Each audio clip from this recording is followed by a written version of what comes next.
Bonjour tout le monde, aujourd'hui nous sommes sur la lettre P et la lettre P me donne envie de parler avec vous du pointillisme.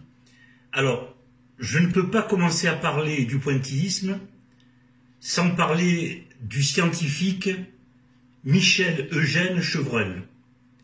En 1839, Michel-Eugène Chevreul, directeur de la manufacture des Gobelins, publie un mémoire de 750 pages qui s'intitule « De la loi du contraste simultané des couleurs ».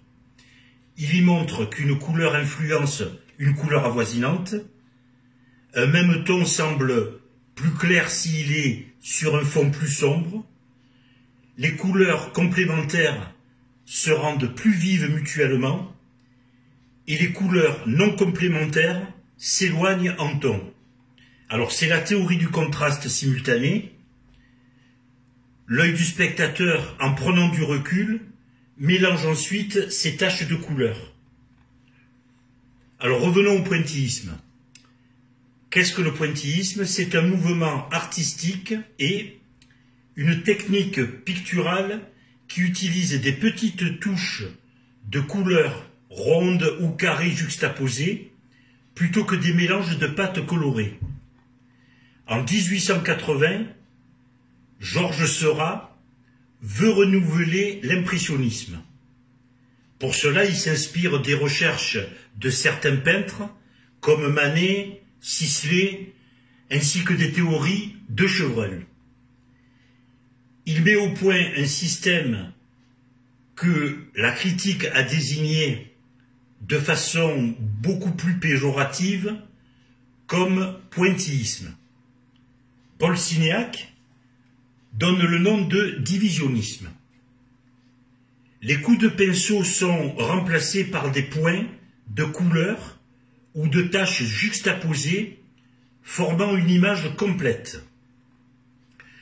Le pointillisme, c'est le principe de ne pas mélanger les couleurs sur la palette, mais de les juxtaposer par points ou par taches les couleurs. Par exemple, pour faire un orange, on va poser des touches rouges et jaunes, éparpillées sur la surface, et en prenant du recul, ça va vous donner l'impression orange. Pour faire ressortir le rouge, on va poser les touches vertes à côté, et votre rouge va devenir beaucoup plus scintillant, il va se mettre à vibrer. Le jaune à côté du bleu devient orangé, et le bleu à côté du jaune passe au violet. C'est une technique scientifique qui a bouleversé la peinture. Il ne faut pas oublier que nous sommes à l'époque de la photographie, qui est noir et blanc, et qui joue avec les contrastes. Ainsi, les pointillistes apportent le message de la couleur par contraste. Une découverte archéologique récente montre que les techniques similaires avaient déjà été utilisées il y a 38 000 ans. Il a été révélé que les artistes préhistoriques utilisaient une technique identique. Les dessins de chevaux, de mammouths, de vaches sauvages étaient composés de taches et de points. On pourrait même évoquer la peinture aborigène, vieille de plus de 30 000 ans.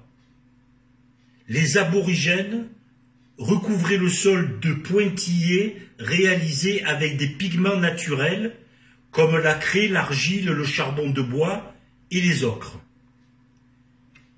Ainsi, Georges Seurat, Paul Signac, Vincent van Gogh, Henri-Edmond Cross et bien d'autres avaient de lointains prédécesseurs parmi les artistes préhistoriques. Alors je finirai en vous précisant, pour information, que le pointillisme est précurseur de la technique de la couleur sur l'écran de la télévision.